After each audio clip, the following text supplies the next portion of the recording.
Hello everyone, good morning 7th class students. हमने क्या किया था, आपको चैप्टर 6 किया था। चैप्टर 6 में क्या था आपका, सबसे पहले triangle and its properties. Next syllabus में आपका चैप्टर नंबर 12।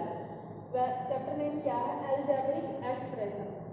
6th क्लास में आपने किया था अलजेब्रा, चैप्टर था 11 कि उसमें अलजेब्रा क्या होता है, वेरिएबल क्या होता है, उसके बारे में आपने पता किया था। लेकिन यहाँ पर क्या अलजेब्रिक एक्सप्रेशन, वैसे तो एक्सप्रेशन भी आपको बता दिया गया था 6th क्लास में कि किसको एक्सप्रेशन बोलते हैं। यहाँ पर भी क्या है, आपको सबसे पहले थोड़ा वाइड हो जाएगा 6th क्लास से, यानी थोड़ा सा ज़्यादा एक्सप्लेन की जाएगी एक्सप्रेशन होती क्या है, यहाँ पर वो चीज़ें दिखाएगी। इंट्रोडक्शन ऑफ एक्सप्रेशन, यानी उसमें क्या होता है, एक वेरिएबल होता है एंड कांस्टेंट होता है। वेरिएबल क्या होता है, नॉट फिक्स वैल्यू। वेरिएबल की कभी भी फिक्स वैल्यू नहीं होती। क्यों नहीं होती फिक्स वैल्यू? जैसे इसको किससे रिप्रेजेंट करते हैं वेरिएबल को, X, Y, Z, P, W, कुछ भी हो सकता है। मतलब कोई भी इंग्लिश का लेटर है वो क्या हो सकता है, वेरिएबल हो सकता है। और उसकी क्या हमारे लिए वो क्या है, अननोन है, यानी उसके पास की हमारे पास कोई वैल्यू फिक्स वैल्यू नहीं है कि वो आपको फाइंड आउट करनी पड़ती है, यानी जिसकी वैल्यू चेंज होती रहती है, उसको क्या बोलते हैं, वेरिएबल। कांस्टेंट मतलब स्थिर हो गया एक जगह पर, तो वो होता है कांस्टेंट। जैसे 4 है, 20 है, 25 है, यानी इस तरह से है। सिंपल काउंटिंग है, यानी सिंपल नंबर होता है कोई भी, वो कहलाता है कांस्टेंट, यानी एक जगह पर 4 है तो 4 ही होगा। 4 की कोई और अंदर वैल्यू हो सकती है, 4 की जगह पर कुछ और रिप्रेजेंट कर सकते हो आप, नहीं कर सकते। तो यहाँ पर क्या है, फिक्स हो गया है। फिक्स वैल्यू क्या कहलाती है, कांस्टेंट। और जो फिक्स नहीं होती वो क्या कहलाती है, वेरिएबल।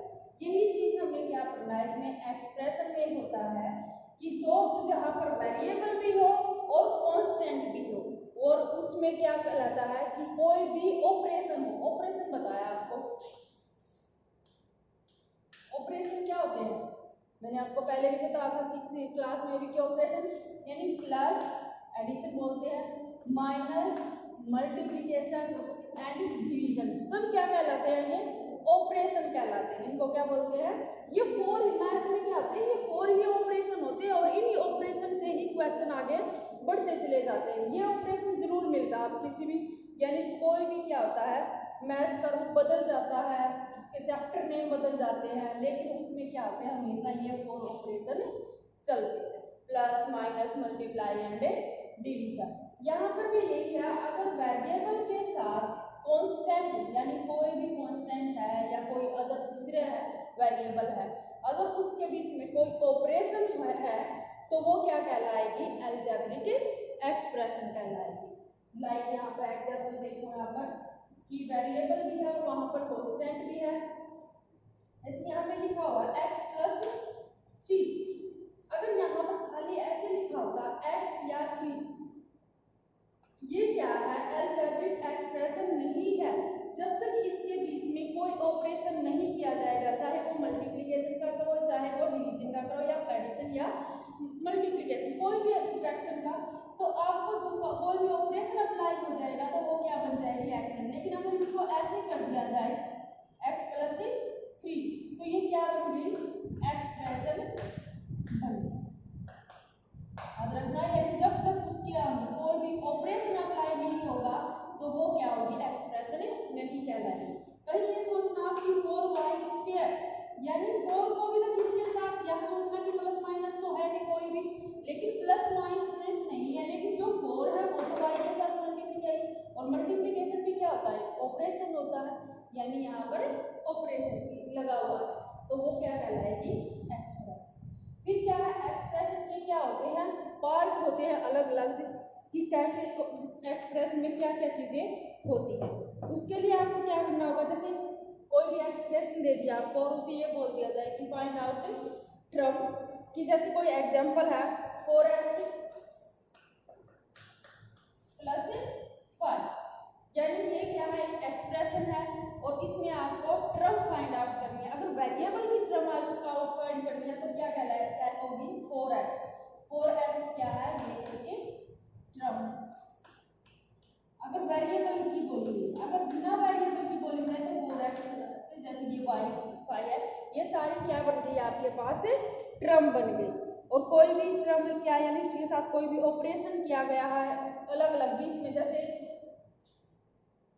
4x + 5 है, यानी इसके बीच में क्या ऑपरेशन आ गया, 4x + 5, तो ये क्या बन गई, अलजेब्रिक एक्सप्रेशन बन गई। लेकिन इसमें से अगर टर्म फाइंड आउट करनी है तो जो साइन इससे पहले, जैसे साइन से अलग है, ये 4x अलग टर्म है और 5, अगर इसी में यहाँ पर ये भी आ जाए 6y भी आ गया है तो ये 6y क्या है, एक अलग टर्म है। इस तरह से टर्म फाइंड आउट करना है। लेकिन अगर ये पूछा जाए आपसे स्पेशल कि x वेरिएबल की टर्म बतानी है, y वेरिएबल की टर्म बतानी है, तो आप सिर्फ यहाँ पर x वाली देखोगे, अगर y की पूछी गई है तो सिर्फ y वाली चेक करोगे।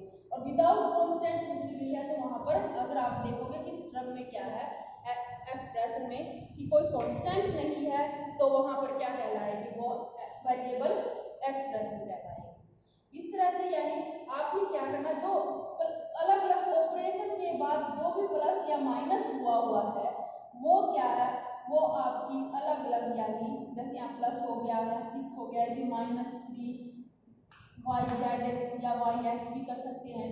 तो ये इस तरह से कि क्या सारी की सारी क्या होगी, अलग अलग टर्म होगी। यहाँ पर टर्म लिखेंगे हम, टर्म 4x है, 5x, 6 है। अगर वेरिएबल भी पूछा गया तो सिर्फ यहाँ पर 4x, 6y, 3yz, इस तरह से ये क्या होगी आपके पास सारी की सारी टर्म हो गई। उसके बाद पूछ लिया जाए फैक्टर ऑफ टर्म, यानी टर्म के factor, factor of term. Introduction expression से आपके पता चला कि एक्सप्रेशन के बाद की टर्म कौन सी होती है, लेकिन उसी टर्म के अगर आपसे फैक्टर पूछ लिए जाए कि यानी पहले तो आपको क्या करना होगा, वो टर्म निकालनी होगी, टर्म पता करना होगा कि कौन सी टर्म है, उसके बाद आपको क्या करना होगा, फैक्टर करना होगा। जैसे यहाँ पर है कोई भी एक्सप्रेशन है 4x² - 3xy,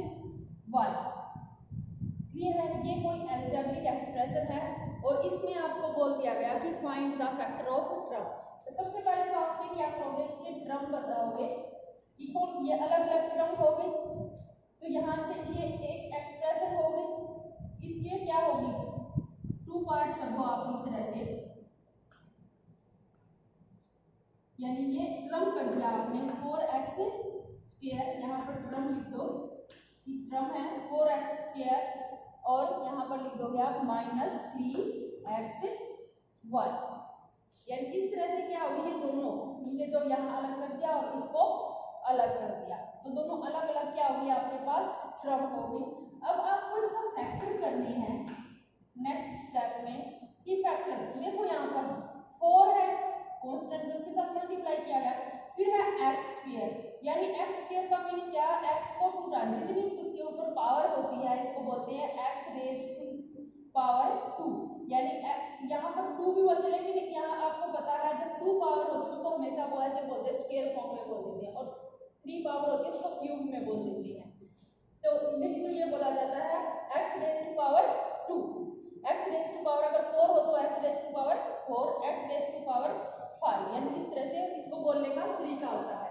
ये जैसे ऐसे बोलते हैं कि अगर कहीं पे x4 लिखा हुआ है, x4, इसका समझ जाए कि कोई बोलने को ये सोच ले कि x4 ये ऐसे नहीं है, इसको बोलेंगे x⁻⁴, यानी x के ऊपर पावर क्या है 4, इसको बोलते हैं ऐसे। कोई भी 4 की जगह 5 आ जाए कि x⁻⁵, x⁻�6, इस तरह से इसको बोला जाता है। लेकिन स्क्वायर और क्यूब को हम डायरेक्ट बोल देते हैं, अगर 2 पावर है तो उसको स्क्वायर बोल देते हैं और 3 पावर है तो उसको क्यूब बोल देते हैं। अब यहाँ पर फैक्टर पता करने हैं आपने, फैक्टर क्या करना है आपको, इसको अलग अलग कर देना, कांस्टेंट को अलग कर देना है, क्लियर है। x कितनी टाइम्स है, 2 टाइम्स 1x एंड 2x, यानी 1 2 3 फैक्टर हो गए इसके। उसके बाद फिर आपने क्या किया, इसके फैक्टर किए। यहाँ पर क्या है, माइनस है, तो पहले आप कांस्टेंट -3 करोगे, उसके बाद है x और उसके बाद है y, यानी आपने कंपेयर किया 1 2 3 1 2 3 3 ही आपके पास इसके फैक्टर है और 3 ही क्या है, इसके फैक्टर है। तो जब यहाँ पर और दूसरी एक और कंडीशन आ जाती है, लाइक एंड अनलाइक, यानी लाइक टर्म कौन सी होती है और अनलाइक टर्म कौन सी होती है। तो ये इस तरह से जैसे आगे आपने क्या किया, फैक्टर कर दिए। अगर जिसके टर्म के फैक्टर इक्वल, चाहे वेरिएबल अलग है लेकिन फैक्टर क्या होते हैं, अगर वो इक्वल होते हैं तो वो क्या कहलाती है, लाइक टर्म, और जिसके फैक्टर अनइक्वल होते हैं तो वो कहलाती है अनलाइक टर्म। जैसे factor, same factor of term is called like term,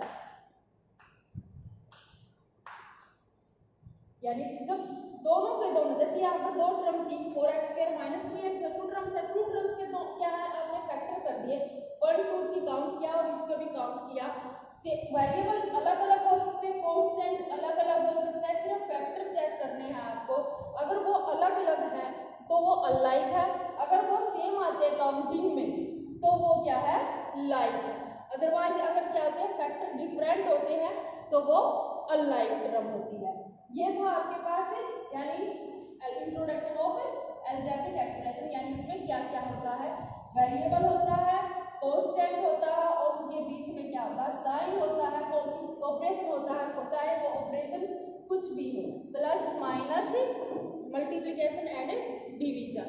लेकिन उसके साथ साथ फिर मैंने आपको बताया है कि फैक्टर क्या होते हैं और टर्म कैसे होते हैं। उस अलजेब्रिक एक्सप्रेशन में से जो टर्म फाइंड आउट करनी पड़ती है वो कैसे फाइंड आउट करते हैं।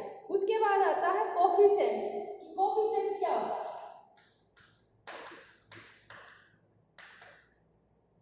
कोफिशिएंट।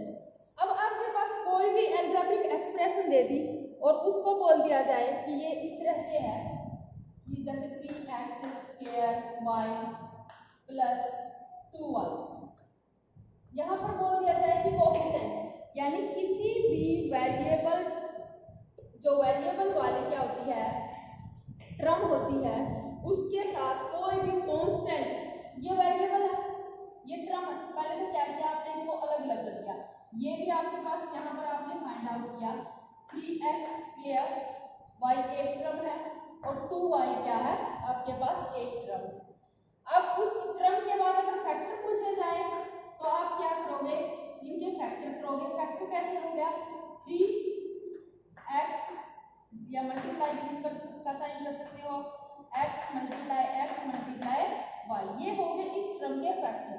और इस टर्म के फैक्टर क्या हो गए, 2 मल्टीप्लाई y, यानी अब आप यहाँ से चेक करो उसके फैक्टर कितने हुए, 1 2 3 4 फैक्टर हुए, और इस टर्म के फैक्टर कितने हुए, 1 और 2। तो सबसे पहले ये बताओगे कि ये लाइक है या अनलाइक है, तो ये क्या है, अनलाइक है, क्योंकि अगर फैक्टर, टर्म के फैक्टर क्या है वो अलग अलग है तो वो क्या कहलाती है, अनलाइक टर्म। उसके बाद क्या यहाँ से पूछा जाए आपसे कि कोफिशिएंट बताना आपने, या तो सभी वेरिएबल का पूछ लिया जाए कि कोफिशिएंट बताओ आपने वेरिएबल टर्म का। अगर वेरिएबल टर्म का कोफिशिएंट पूछा गया है तो क्या होता है उसमें कि जितनी भी वेरिएबल टर्म के साथ जो भी कांस्टेंट या न्यूमेरिकल बोलो आपकी, कोई भी न्यूमेरिकल होता है, यहाँ पर नंबर कोई भी मल्टीप्लाई होता है, वो क्या कहलाता है, उसका कोफिशिएंट कहलाता है। यानी वेरिएबल टर्म के साथ कोई भी नंबर मल्टीप्लाई होता है तो वो क्या कहलाता है, कांस्टेंट कहलाता है। जैसे यहाँ पर कुछ भी हो सकता है, अगर वेरिएबल टर्म का पूछ लिया जाए आपसे, ये भी वेरिएबल टर्म, ये भी वेरिएबल टर्म, हमेशा कांस्टेंट कोफिशिएंट जो होता है वो वेरिएबल टर्म का ही होता है, कभी भी कांस्टेंट टर्म का कोफिशिएंट नहीं होता, हमेशा किसका होगा, वेरिएबल टर्म का कोफिशिएंट होगा। तो यहाँ पर जैसे 3x² y है तो क्या x² y का क्या कोफिशिएंट क्या होगा, 3, और जो दूसरी टर्म है 2y, और अब y के साथ यानी कौन सा कांस्टेंट यानी नंबर मल्टीप्लाई है, 2 है, तो यहाँ पर क्या आ गया, 2 आ गया। क्लियर है? अगर यहाँ पर माइनस का साइन होगा तो इस टर्म में हम माइनस लगाएंगे और कोफिशिएंट में भी क्या आ जाएगा, यहाँ पर इस तरह से माइनस आ जाएगा। तो आपको याद रखना है कि टर्म क्या कौन सी होती है, फैक्टर्स कौन से होते हैं, कोफिशिएंट कौन से होते हैं, यानी एक्सप्रेशन में क्या क्या चीजें होती है अलजेब्रिक एक्सप्रेशन में, ये आपको बताना है। अगर ये यहाँ क्वेश्चन को अलग पूछ दिया जाए कि सिर्फ कोफिशिएंट आपको find out coefficient of variable x, यहाँ पर पूछ लिया जाए कि find coefficient of variable x, यानी वेरिएबल एक्स का आपको कोफिशिएंट बताना है, तो सिर्फ आप क्या करोगे, एक्स वाली टर्म को चेक करोगे। यहाँ पर आपने चेक किया इस टर्म में क्या है, एक्स नहीं है, सिर्फ इस टर्म में क्या है, एक्स है, तो एक्स वाली का ही आपको कोफिशिएंट बताना होगा 3। अगर एक्स की जगह वाई से पूछा गया तो आप वाई का बताओगे, अलग अलग टर्म करके अलग अलग आप उसका कोफिशिएंट बताओगे। इसके लिए आपको एक्सरसाइज, यानी यहाँ पर एक्सरसाइज में आपसे पूछ सकते हैं कि कोफिशिएंट बताओ, लाइक है या अनलाइक टर्म है, ये इस तरह से आपको बताना है। उसके बाद आती है आपकी पॉलिनोमियल। पॉलिनोमियल किस टाइप की होती है और कैसे होती है? पॉलिनोमियल क्या होती है, टाइप होती है।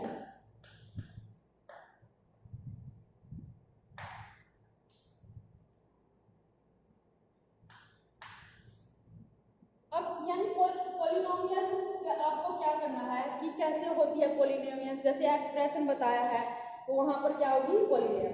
तो पॉलिनोमियल क्या होती है, जो एक्सप्रेशन होती है, यानी पॉलिनोमियल के क्या होते हैं, टाइप होते हैं कि किस तरह की टाइप होती है, कौन कौन सी टाइप होती है। जैसे पॉलिनोमियल आ गए, यहाँ पर पॉलिनोमियल के टाइप है, एक होता है इसको 3 पार्ट्स में डिवाइड करते हैं, एक होता है मोनोमियल, दूसरा होता है बाइनोमियल्स,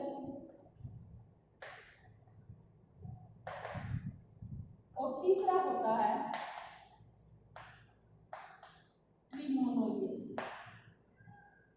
ट्रिनोमियल्स।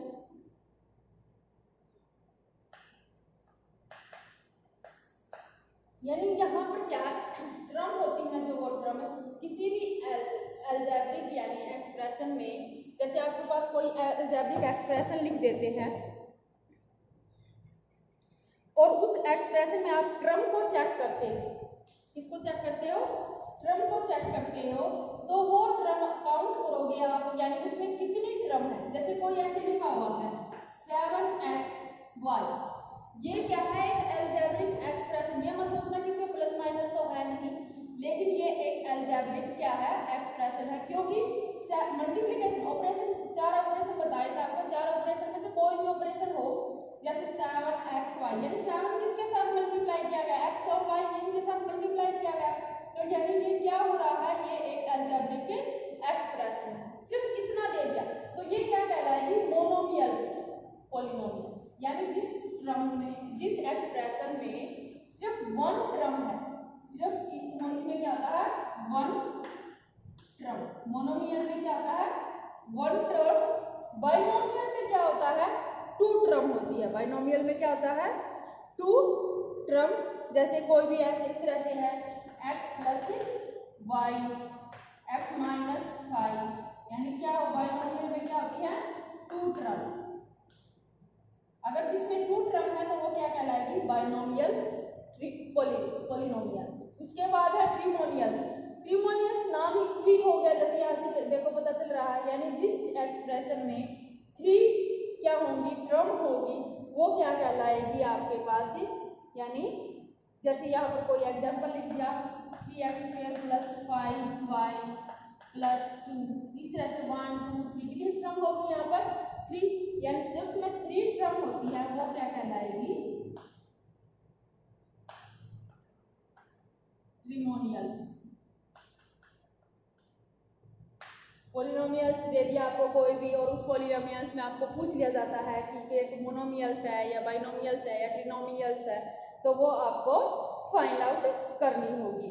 यानी यहाँ पर ये वैसे बोल सकते हैं कि इन जनरल में क्या एक्सप्रेशन क्या होती है, वन और मोर टर्म, यानी जिसमें वन और एक से ज़्यादा क्या हो, टर्म हो, वो क्या कहलाती है, पोलिनोमियल कहलाती है। यानी एक्सप्रेशन की टाइप में अगर वहाँ पर टर्म इंक्रीज हो जाती है, 1 2 यानी इस तरह कहलाती है, तो उसी को क्या बोलते हैं, पोलिनोमियल बोलते हैं। लेकिन वो पोलिनोमियल के टाइप हो सकते हैं, मोनोमियल्स, बाइनोमियल्स एंड ट्रिमोनियल्स।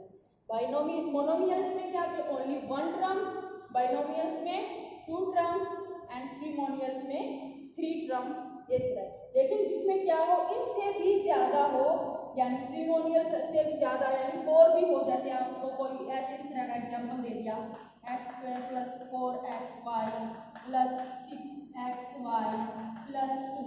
अब आपने चेक किया यहाँ पर 1 2 3 4 हो गया। आप सोचते कि ये कौन सी पोलिनोमियल्स है, तो इसको सिर्फ क्या बोलेंगे हम, पोलिनोमियल्स। यानी कि वैसे ये सभी की सभी क्या है, एक पोलिनोमियल है, उसी पोलिनोमियल्स के क्या कर दिए गए हैं, पार्ट कर दिए गए। लेकिन अगर स्पेशली इस तरह से पोलिनोमियल्स है तो उनको नेम दे देते हैं, लेकिन अगर उससे ज़्यादा टर्म है तो वो क्या कहलाएगी, पोलिनोमियल्स कहलाएगी। इस तरह से आपका ये इंट्रोडक्शन था, उसके बाद हम एक्सरसाइज करेंगे। Thank you.